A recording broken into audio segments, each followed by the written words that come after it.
Beach. Yes, that's exactly. Okay. So it would be your walk. Mm-hmm. And that's what I talked to Matt about. And he said, I'm about to board an airplane. Is Jen and Liz on the call? Yes. Mm-hmm. Okay. All right. So I guess we're flying solo, no pun intended. All right. So okay, so basically what we're talking to Matt about is your campus doing a walk and kind of whatever you want that to look like. And that's what Matt and I talked about. Let me see what he's about to say. I see bubbles. How much did he explain to y'all about? Okay. How much did he explain to y'all about the walk? Oh, he said his flight got delayed. He's scrambling. Okay. So did he? I got a brief overview from Hillary. Yeah, same here. Liz and I both had like a brief dial-in with Hillary, Matt's wife. Okay. Okay. Mm-hmm. So I'll just show y'all real quick. I know you've seen it, but I just want to make sure first off that I can share this because Jeff may want to go into it a little bit more. So I guess he is looking at you guys as maybe kind of taking the lead on this. So this is what, and Jen, I know you, Liz, I know you can't look, but the Stop Traffic Walk how-to guide is like the overview of all of it. Jen, did you have a chance to look at this? Yes, I did. Okay. Mm-hmm. So this is basically, it's all about, not just fundraising, but it's also about bringing an awareness to your community on human trafficking and really looking for partnerships as far as sponsors and things like that. One of the things that Matt and I talked about, it was, how the finances would work. And so I'll just cut right into that. I told him, you're basically looking for corporate sponsors and, people who this is their heart. And then of course, forming a committee. And if he's looking at both of you guys as being the committee chair, you would be able to form your committee and kind of go from there. So if you've already seen this, let me stop our share. And then I know it's kind of hard to ask questions about something you don't know a lot about, but just based on the premise of what you know so far, what questions, concerns, challenges do y'all see that you might have? And just real quick, Liz, I know you can't see her, but Alicia is the brains of the outfit. Jeff is the looks, and I'm just the cheerleader. So Jeff's the cute one. It's a good team. I know. He sings and he's cute. I love him. I can say that because I'm old enough to be his mother. So what questions or anything, what are you thinking as far as Matt seems to think that everybody's pretty excited about doing something like this? Yeah, definitely. I think just what's the beginning steps of kind of getting this going? Yeah. So, once we pick a date that you guys think will work really well for your walk, then we just go through a contract, we make it legal, and we talk about what we'll do. You talk about what you'll do, and we just kind of go from there. Okay. So, and all of that's part of what Alicia does. And she walks you through that. And then the walk in a box is actually interactive. So like everything you could possibly need as far as letterhead or ideas for marketing or media or anything, it's all in there. And then we also, we're having a meeting in June with everybody who is doing a walk or looking at doing a walk. And then starting in August, Jeff, we'll do a monthly meeting with everyone who's doing walks, and we share ideas and we answer your questions, things like that. But we can answer your questions all anytime. But it's nice to be with other people who are doing walks and hear their ideas of how they're forming teams and things like that. Yeah, definitely. And so Liz, the walk itself, the event itself is really simple. I mean, I know what you guys do at the church, and you guys could put this event on tomorrow if you had to. Like, you guys can do events very well. It's more about the awareness around it and interacting with the community. I know I've heard that you guys have done some pretty significant events. I know recently you did something, was it at the town center or one of the big shopping centers in Long Beach. Oh, second in PCH. Yes. Yes. So it's something kind, it's more of a community event. I mean, it is for the church, yes.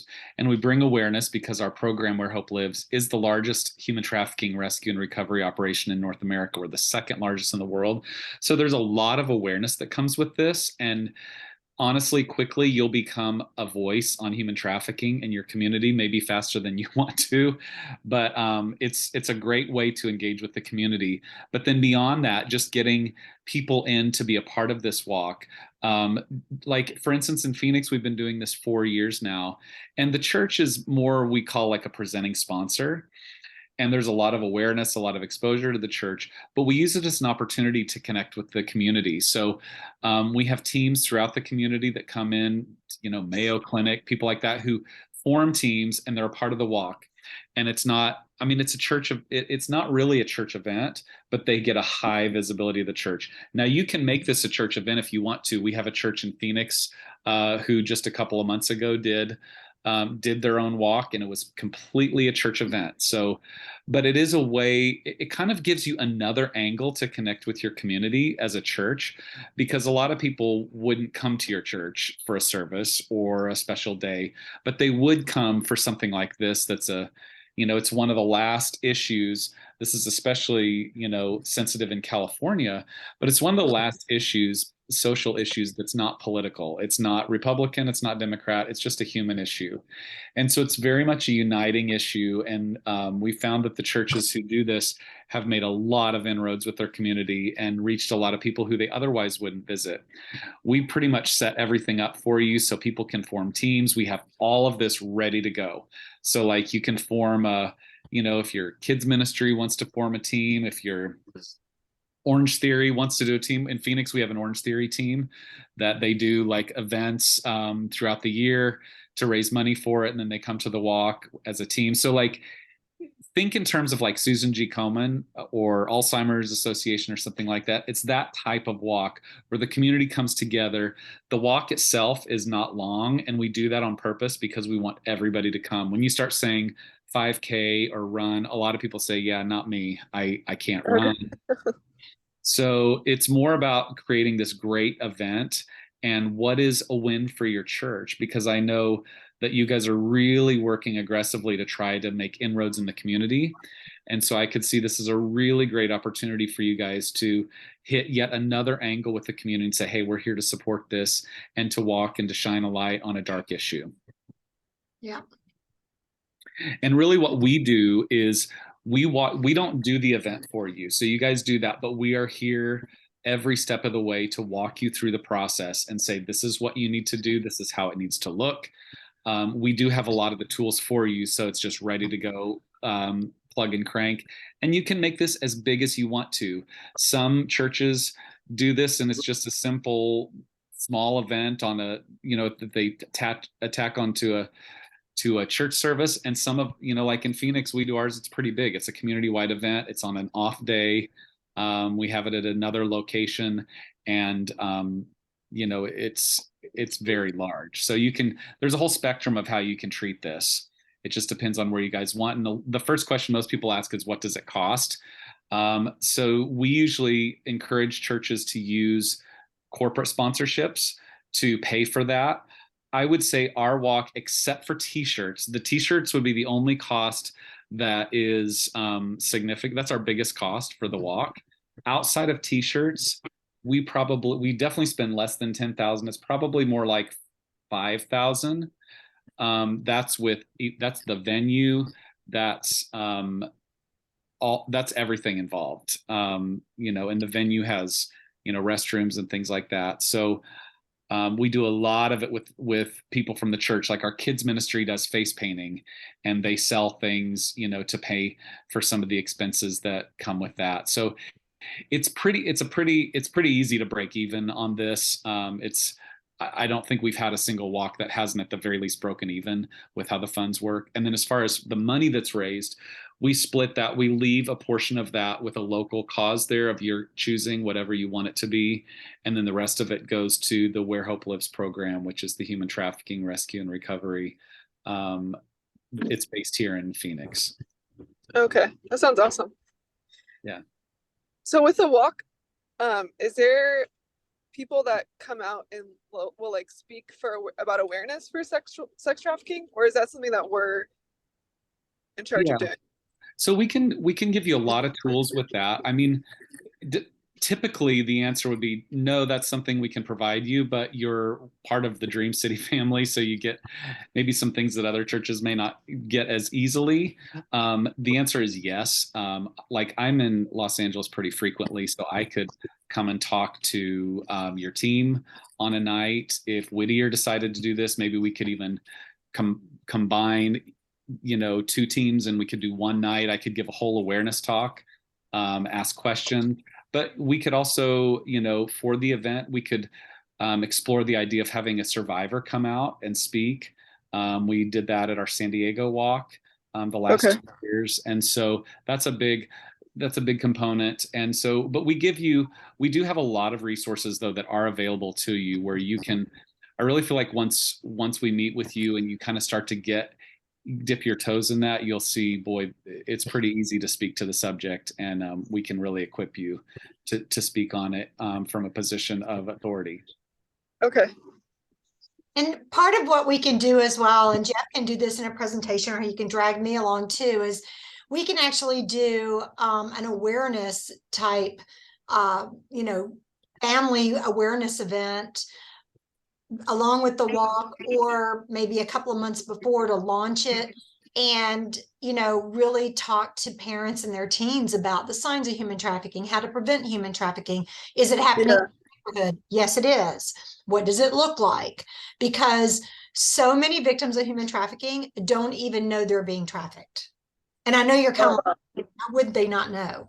But it's a series of grooming, and they fall in love with their trafficker, and then their trafficker convinces them that this is what's going to make their life better for both of them. And it's brainwashing. It's extremely strong trauma bond. And so we can actually speak to that. And so not only bring enlightenment to the community and bring some funding to your local efforts, but also to really educate people. Jeff's team has put together 3 amazing presentations that can actually be held in schools, elementary, junior high, and high school, that are phenomenal if you can get into any of the schools. And then you can get the students say, here's the deal, we'll do this for free, this presentation, this assembly, but we want to be able to send an email out to all your parents asking them to sign up for the Stop Traffic Walk with you guys. So it helps kind of perpetuate that outside of the church team growth. Because like Jeff said, I mean, it's one thing for me to invite my girlfriend Alicia to come to my Bible study where we're studying Ruth, and she might say, yeah, maybe. But if I say, hey, we're doing this walk and awareness event on human trafficking that's happening right here in our city, I would love for you to come and be a part of my team. She's like, I'm there. Let's go. Yeah. So it opens a lot of doors for your church to do some, really positive, influential things in your community and get your name out there attached to, this is what we do. We work at this cause. And you'll get some amazing positive results from it. Just amazing. Yeah, I'm really excited. Yeah, it'll be good. So the next step really, ladies, is, for y'all to sit down with Matt and maybe even Hillary and maybe come up with a date. When I talk to Matt, y'all are kind of in the same situation we're in, that you don't really have to worry about January, February, March being freezing cold and, people walking around in their snowsuits. So you kind of have an open door as far as when you could do your walk. Like Jeff said, if we could coordinate Whittier and your walk kind of to even be simultaneously or all together or whatever, that would be a win-win-win for everybody. Okay. You have to do what works best for your church schedule. I will mention that January is Human Trafficking Awareness Month nationally. So in Phoenix, we do ours at the end of January. So if you guys, that might be an opportunity, but you might look at your calendar, say, man, November, December is better. That's fine too. I wouldn't recommend December, but before Thanksgiving might be a win for you guys. You guys just have to look at your calendar and see what's going to be the best win for you. But do keep in mind that January is Human Trafficking Awareness Month. So that's kind of a good opportunity to get out in the community, and we'll even help you navigate. There can be some PR moments if you want them, where you do press releases and things of that nature, and we can coach you through all of that. Okay, great. So in terms of, sorry, I have one more question. In terms of like involving the city, because I personally have never put on a walk before. I've raised money. I've had my own little like team. I did something a couple years back for A21. But in terms of like getting in touch with city officials, do you have like appropriate language or any sort of I know that you guys have this like box, right, that has basically a how-to. Like, what exactly should we be saying to these city officials so that they're like on board and like, hey, yeah, we want to support this cause? Is there, do you have any of that? So we have templates that we can use, but really the best thing is, I'm telling you, when you let people know that you're going to do something, they will hop on board. Okay. People want to be there. They know there's going to be a walk. Honestly, politicians tend to want to be a part of this. It's a crowd of people. It's a cause that they want to be associated with. So it's easy to get people to come and support this, very easy. But we do have quite a few templates in that walk in a box for letters, emails, things of that nature. I'm not sure if we have specific to city officials, but we do have a lot of templates in there that you could tailor to that. And I wouldn't worry about being super polished on that, because really they just want to see that there's community doing some grassroots efforts. And I think that I think you'll be surprised at what the response will be within your community. Okay, cool. Virtually every walk has had a better than anticipated response. Okay. How long is the walk, like distance wise? So ours is like about 3/4 of a mile. We do a walk around it's a spring training place. We did a walk in San Diego that was maybe half a mile. The walk in the other, most of them are under a mile. But you kind of have to look at, where's your venue? Are you going to do it at the church? Are you going to do it at one of these other places? And find a natural route. I would say you can get really involved. Like, you could get so involved that it closes down streets and you have to get permits. I would encourage you, maybe your first year, not to do that, to find a place that's maybe like a park that there's a natural walking route. Like one in the East Valley of Phoenix, we were next to a school. So we walked to the school, and there were, 300 or 400 people at that walk. We walked around the track, and that was it. One time, and they, like our walk in Phoenix, it's very celebratory. People are cheering. We come back to a dance party. But this particular walk in the East Valley, it was very solemn. Everybody had a candle. It was more of that reflective. You guys can see what kind of event you want to create. Having been at all different kinds, I think I personally like the more celebratory, because you're celebrating the survivor, or the survival and the triumph that these people have done. But the walk itself doesn't need to be long. I wouldn't make it long, but it's more about the couple hours leading up to it, having the face painting, maybe bounce houses, things of that nature, making it a community event that is free, it's safe, it's fun. And then the walk itself, we do about a 15-minute ceremony. We have a survivor get up and talk, which we could help you with that at your walk as well. Say, hey, this is what I went through at my program. There's a really good possibility, because you guys are a Dream City church, that we have a ministry that donates cars to single moms. They donate a car to a survivor every year. They would possibly do one if we found a local survivor there. We could do a car giveaway for a single mom who has recovered from trafficking, and we could help you kind of navigate and find some of that. So there are a lot of options for that ceremony. It was very quick, very to the point. And then we do a countdown, 5, 4, 3, 2, 1. We go on the walk, and then we come back to a big dance party. It's about 20, 30 minutes of a dance party, and then that finishes the whole thing off. Oh, okay. Awesome. We have tracks, we have face painting, we have cornhole, we have all kinds of games. So it's almost like a carnival type atmosphere, very low key. Oh, hi, Liz. Hey. It's like a, kind of a local high school fair kind of atmosphere. And we don't want to make the walk itself super hard, because the last thing I want is for people to go, I have to train for this. But in leading up to the walk, Jen, Miss Little Fitness Pro, you can get your Orange Theory peeps together and say, we're going to do a 3K or we're going to do a 5K, and do it not the date of the walk, but do it as part of your team fundraiser. So you can do mini mini fundraisers.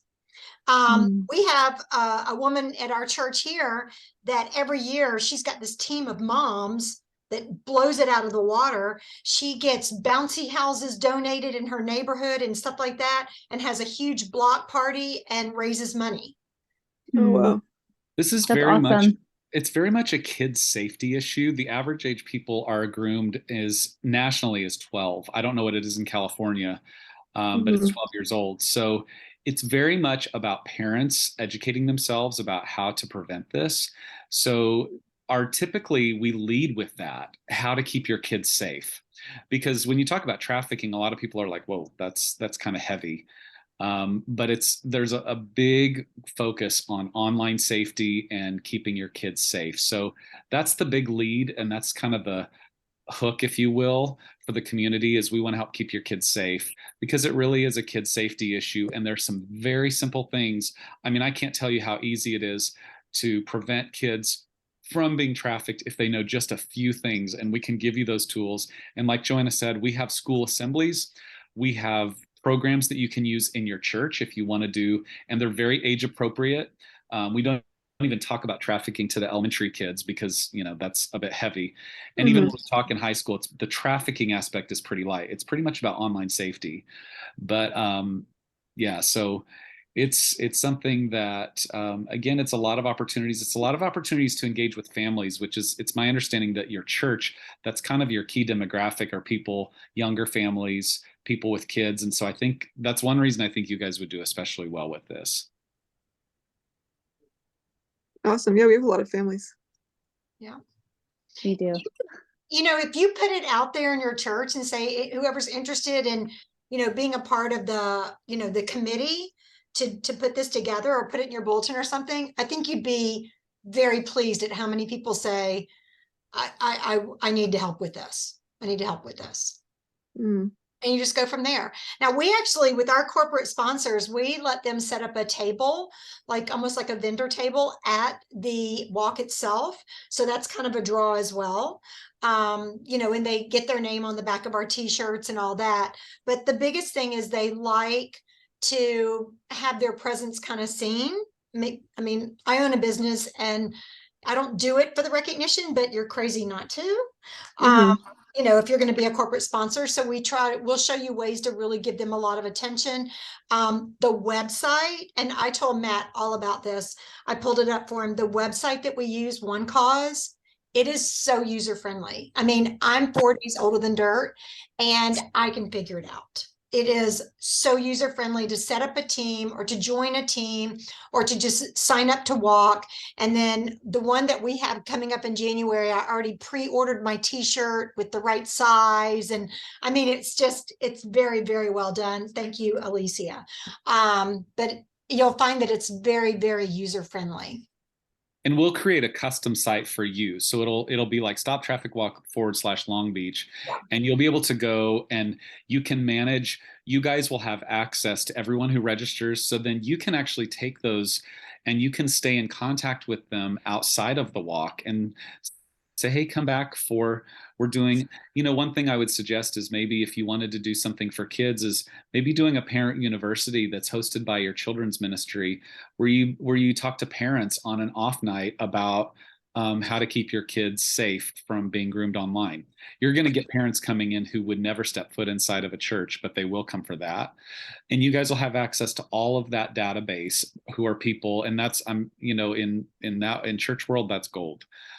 Because they've come, they are there with you, but they just need to take that next step. This is another step you can take.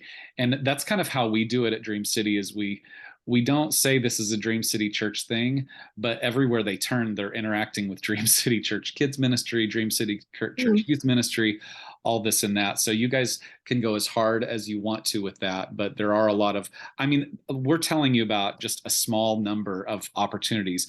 There's a whole walk in a box with probably 50 ideas in there, and you may do 8 or 10 of them, but you know, you just walk through and look and say, yeah, I think that works. I think we've got somebody who might be able to do that.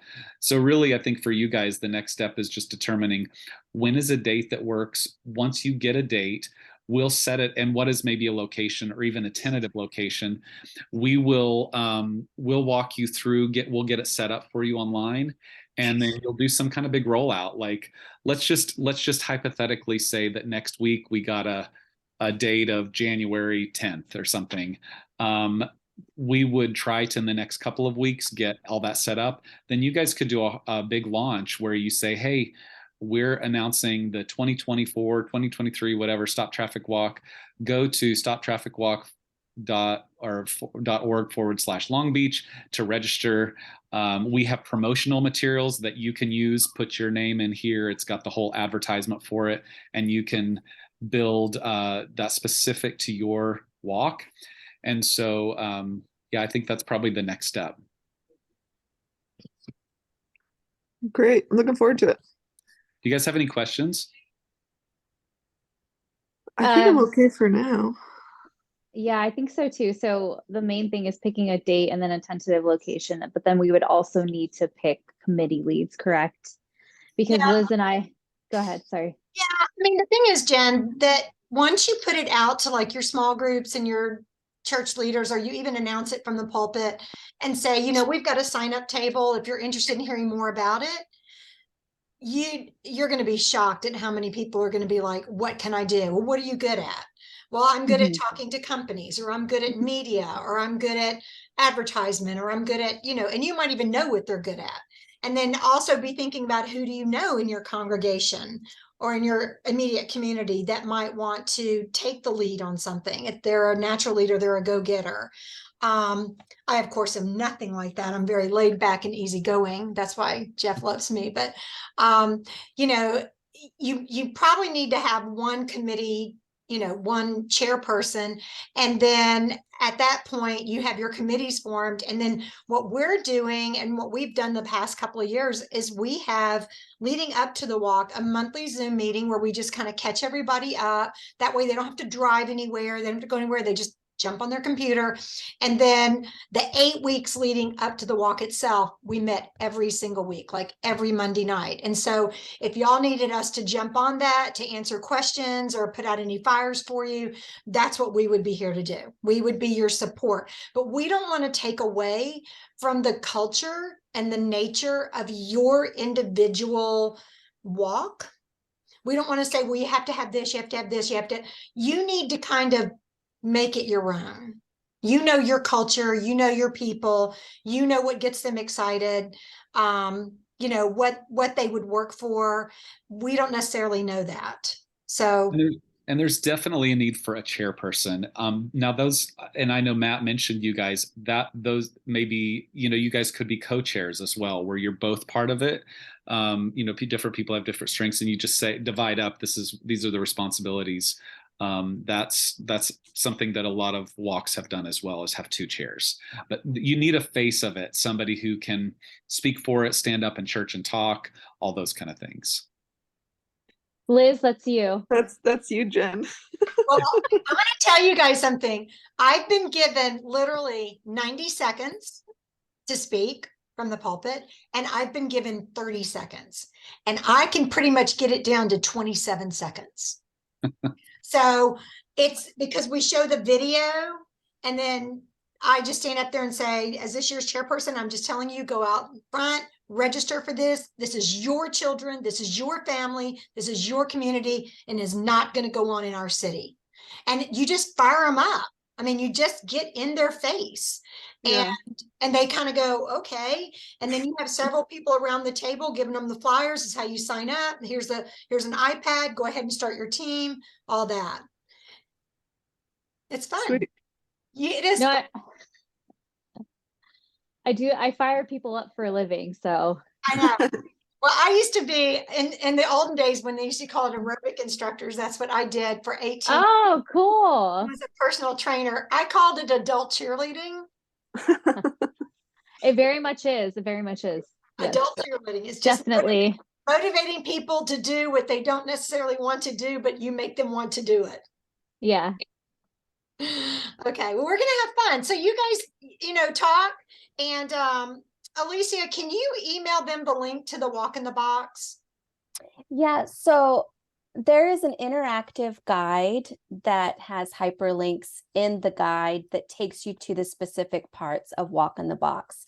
What we've learned from feedback, we before sent like all the files and it was a little overwhelming. So we've just kind of cleaned it up and streamlined it. I believe I included that in the email a few days ago, but I'll resend it so it's fresh and at the top of the message. But Oh, thank you. essentially it'll be the how-to guide, and you just scroll down to the contents within the Walk in the Box, and the hyperlinks will take you to each file folder there. Awesome. Very cool. No, Thank you I'm in guys it so now. much. It's pretty easy, interactive. If you need Everything. scripts, like if you call me up and say, hey, Joanna, we're going to talk to a mom's group, or we're talking to a group of parents or whatever, I can just get a recorder. Let me start talking. Jeff, Okay. it's That's what I awesome. did at Dream Center. I did it Yeah. today for 45 minutes. And those women were walking out of there going, they're all health coaches. You would have loved them, Jen. And they were going, let's go get the city. Like, they were like, oh. Then I said, okay, y'all go do that. Yeah. I can give you scripts. I can give you all that. I've been doing it for a long time with the Dream Center. And the biggest thing that gets to me is how many times I speak to people and they say, but this happens overseas. Or what they'll say is, isn't this a border issue? And it is not. Because I will tell y'all, in the 7 years I've been at the Dream Center, I've met 2 girls that came across the border that we rescued out of Oh, wow. thousands. It's a grooming issue. It's an internet issue. It's this issue. And that's my grandchild. It's not her issue. But it's, it's the things that kids are doing on the phone and they're not paying attention to who they're talking to. We have good friends whose son is always, he's got his own gaming room. And I'll say, who's he playing with? And they're like, I don't know, some kid in Alabama. And I'm like, oh, you just don't know. And we've got to educate our children or we're going to lose them. Yeah. So, okay. Thank you so much. Great. Thanks, Alicia and Jeff. Thank you. It was nice seeing you guys. Nice to meet you. Yeah. Nice to meet you all. Nice to meet you guys. Liz and Jen, if y'all will get with Matt and just kind of do a little powwow and figure out what your next steps want to be. Alicia is going to send you that email again with the Walk in the Box. And then my information's in that email, right, Alicia? My phone number and everything? Yes. So if y'all have any questions or anything, call me, text me, Voxer me, email, pigeon carrier. Yeah, I'll be here. Thank you guys for your time. Thank you so much. So Thanks, much. guys.